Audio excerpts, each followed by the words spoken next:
Mais là, on va pouvoir faire quelque chose de plus, on va dire, plus consistant. Alors, on va essayer d'en faire un peu. Hop. Voilà, donc on va dans J'organise les blogs de ma page d'accueil. Donc là, vous voyez sur la gauche, votre page, il y a la petite maison qui correspond au diaporama d'image, donc qu'on construit au préalable. Hein. Il n'est pas accessible dans cette page-là. Et voilà, on revient. Donc là, on va mettre, on va faire des petits essais. On a le fameux top vente, voilà, et on avait mis 2 produits ici. Voilà, super. Donc on va en rajouter. On va se mettre un petit texte. On en avait fait un vite fait, voilà, ici. Donc on l'avait préparé, mais il était caché. Il était caché, voilà. Donc on peut le masquer ou le démasquer pour voir ce que ça donne. Donc notre société, par exemple, avec un petit texte. Vas-y, tu veux voir tout de suite ? Ouais, enregistre. On va aller voir tout de suite comment ça se présente. Voilà. Vous voyez, sous le diaporama, tout de suite, j'ai un petit texte qui arrive de présentation. Alors là, vous pouvez grossir les caractères, mettre un peu de couleur. Enfin, il y a des petites choses qui sont sympas. On ne touche pas encore aux polices. Hein. Les polices, je vous le rappelle, elles interviennent juste sur l'entête. Donc, tout ce qui est slogan et tout ce qui est titre de bloc, mais elles ne touchent pas encore. Ça viendra, on nous le demande régulièrement.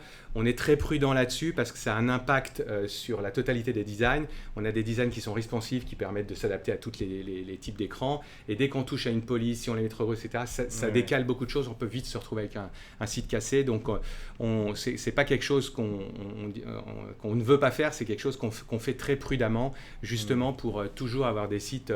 On a une police très, très neutre, qui passe bien partout. Certes, elle n'est pas aussi... il y en a qui voudraient la rendre un peu plus sympa. Ça viendra, c'est un sujet. On va rajouter un blog, je sais pas, newsletter, t'as qu'à mettre tout en haut là. Voilà un bloc, voilà, on va se mettre un élément newsletter. Donc je sais pas, tu mets un titre genre actualité, voilà. Souvent on met ça, on appelle ça newsletter, mais en fait c'est des actus. Et tu mets, je sais pas, abonnez-vous à mes actus et recevez combien tu veux donner ? 5 euros. Allez, 5 euros. Et recevez 5 euros. Voilà, t'enregistres. Ok, cool. Donc, on se remet, on rafraîchit, voilà, et en dessous, voilà, et on se retrouve avec le petit bloc actu qui vient en plus compléter la page d'accueil. Vous voyez, c'est très simple à manipuler. Alors, on peut refaire un petit bloc, peut-être avec une image et un texte. Ouais. Voilà, vas-y. Alors, attends. Tac. Ajouter un bloc. Alors, 2 éléments, on n'a qu'à prendre 2 éléments. Vous voyez le système, hein, je vous le rappelle, c'est un élément. Donc, un élément, c'est un texte, une image, une mosaïque d'images. La newsletter, ce qu'on a fait, on peut mettre une vidéo. On verra des exemples tout à l'heure. Ensuite, vous avez 2 éléments. Alors, 2 éléments, vous voyez, ça peut être un texte, une image, une vidéo. Donc, à chaque fois, on va vous donner différentes possibilités. Et bien sûr, on peut inverser. Quand je dis un texte, une image, on peut faire le contraire. On peut mettre une image, un texte. Hein. Il suffit d'aller dans les sélections de choix, d'aller inverser voilà, prends celui-ci, ouais, si tu veux, un texte, une image. Donc là, 1, 2, ça veut dire à gauche, on va avoir le texte, et à droite, on va avoir l'image. Si évidemment, on change, on peut changer. Voilà. Hein, finalement, c'est les modèles que vous avez sur la page d'avant, c'est pour aller plus vite, mais vous pouvez combiner comme vous voulez. Une fois que vous êtes dedans, le petit sélecteur, là, et puis c'est parti. Alors, vas-y, mets un petit texte. T'en as copié un. Ah, voilà. Pour aller plus vite. Long, voilà, un petit texte. Un peu gras, hop. Voilà. Et un peu de couleur, non ? Tu veux de la couleur ?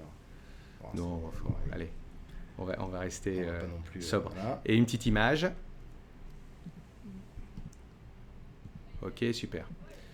Avec peut-être un petit lien, non, un petit lien sur l'image vers la page. T'as mis quoi, des enceintes ? Ouais, va sur sur la page d'enceinte. Nouveauté. Ou nouveau, ou nouveauté, ou ce que tu veux. Voilà. Ok, c'est bon, on enregistre. Et donc maintenant, si on va voir notre page d'accueil, qu'on revient, on rafraîchit, on a donc le diaporama d'image, notre société, la catégorie, vente, actualité. Ah bah tiens, j'ai oublié de mettre le titre. Ah, t'as pas mis... J'ai pas mis au bon endroit en fait. C'était là où il fallait le mettre. Voilà, tac, change. On enregistre. C'est parti. Voilà. Ok, avec un petit titre nouveauté. Voilà. Donc, vous voyez, on peut construire une page qui commence à être vraiment sympa, et ce, très facilement. Voilà, très facilement. Très facilement. Et en plus, vous passez sur mobile, et c'est automatiquement adapté à la largeur du mobile. Les deux blocs, hop, ils se passent l'un en dessous de l'autre. Ouais. Et vous avez un site qui est complètement adapté au responsive et au mobile, quoi. Voilà, et là qui est vraiment très, très sympa. Alors, petite chose quand même à l'usage, vous verrez, quand vous choisissez vos éléments, notamment pour les photos, on vous tout de suite, sous la photo, on vous spécifie tout de suite, on vous indique le format recommandé pour la photo. Alors, essayez de respecter au maximum ces formats, c'est ce qui permettra que les photos soient pas sans arrêt coupées. Oui, disons, si vous prenez ces formats-là, le design il va être nickel. Voilà, c'est vraiment ce qu'il faut. Si vous prenez une photo horizontale dans un emplacement carré, ça sera jamais joli. Et inversement. Ça va se mettre dedans, donc, mais ça va pas déborder. Mais par contre, il y aura du blanc. Donc alors, j'insiste là-dessus parce que c'est encore plus vrai sur le blog où justement on a des formats. On n'a pas des dizaines de formats, mais on en a quand même plusieurs. Essayez de bien les respecter.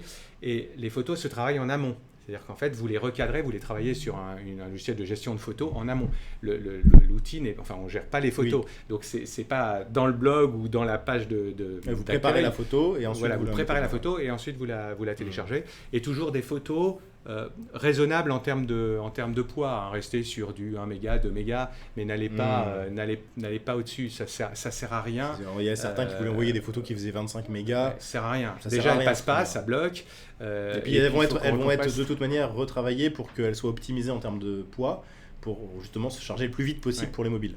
Donc essayez de vraiment, en travaillant sur les formats qu'on vous donne, en travaillant sur des dimensions qui sont, des poids de photos inférieurs à 1 méga, c'est tout à fait correct et vous verrez qu'on a quelque chose de très quali et que ça pixelle pas, ça pique pas les yeux, comme on dit.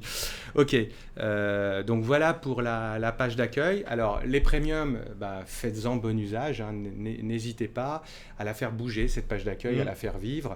C'est important, c'est la porte d'entrée de votre site. Alors on y arrive aussi par les pages produits quand on fait des recherches, mais quand vous communiquez sur votre site, mettez tout de suite en valeur votre savoir-faire, vos produits, ce que vous faites, vos valeurs. C'est important de le travailler. Surtout, c'est la porte d'entrée aussi pour Google. Et n'hésitez pas à mettre un peu de texte. Alors, pas forcément tout de suite en haut, parce que c'est peut-être mieux de mettre d'abord les produits. Mais un peu plus bas, n'hésitez pas. Alors, vous pouvez faire ça joli, en plus avec des photos, mais dites-vous que le robot de Google, quand il arrive sur votre page, il ne sait pas du tout de quoi elle parle, cette page. Ça pourrait être une page qui parle de couture, mais ça pourrait être aussi la page d'accueil de la CAF. Donc c'est en lisant les mots qu'il va y avoir sur votre page qu'il va comprendre de quoi ça s'agit. Donc n'hésitez pas à raconter en fait ce que vous vendez, ce qu'il y a dans votre site, en mettant un petit peu les mots qui parlent de votre métier. Ça n'empêche pas la page Qui sommes-nous. C'est vraiment deux approches différentes, mais cette page elle est très visible, donc il ne faut pas mettre non plus un Qui sommes-nous, il a rien à faire là, mais c'est un mix des deux, c'est-à-dire que le Qui sommes-nous, c'est vraiment... Dites-vous, en fait, si quelqu'un devait lire juste une page et comprendre tout ce qu'il y a dans le site, de quoi ça parle, et en lisant juste ce texte-là, il est capable de résumer un peu ce que vous vendez, là, vous avez gagné. Et 10 mots, c'est pas assez, et 3000 mots, c'est trop. Donc, il faut trouver un juste équilibre pour que l'internaute lit peu généralement, mais il lit quand même. Donc, on et le moteur, il lit beaucoup, par contre. Et le moteur lit beaucoup. Donc, il faut satisfaire les deux, donc il faut séduire les deux. Donc, il faut toujours s'adresser à la fois à l'humain et au robot. Soyez un petit peu alertés quand vous êtes sur des sites e-commerce un peu gros. Regardez, souvent, ils rajoutent du texte en bas des sites, en bas des pages, justement pour ça, parce que les moteurs, plus on leur donne de mots, plus ils comprennent. Alors c'est important, je ne suis pas revenu là-dessus, mais si on peut retourner vite fait sur je personnalise les blogs de ma page d'accueil. Alors, n'oubliez pas que les blocs, une fois qu'ils sont faits, vous pouvez les changer de place avec la petite flèche ici. Par exemple, la newsletter, on veut le mettre tout en bas. Ou tout en haut. Ouais, ou tout en haut. Voilà, il suffit de mettre le curseur, de cliquer sur la double flèche verticale. Vous changez vous faites glisser votre bloc. Voilà, vous enregistrez. Il est là. Voilà. Et derrière. C'est pas forcément le meilleur endroit. Non, c'est pas le meilleur endroit, mais enfin voilà. Donc vous pouvez, vos blocs, vous les construisez, vous pouvez les masquer, ou les démasquer, ce qu'on a fait d'ailleurs pour ce live. Et comme ça fait là aussi, ça vous permet de construire et d'ajuster après pour avoir un rendu qui vous convient bien. Voilà. Alors, si on revient maintenant sur le... Là, c'est mieux quand même. Alors, voilà, là, c'est bien. Ça a plus de sens, ouais, effectivement. Ah, quoique là, on pourrait mettre une image quand même. Ouais. Bon, bref. Ok. Vous voyez, c'est assez sympa et on se prend vite au jeu.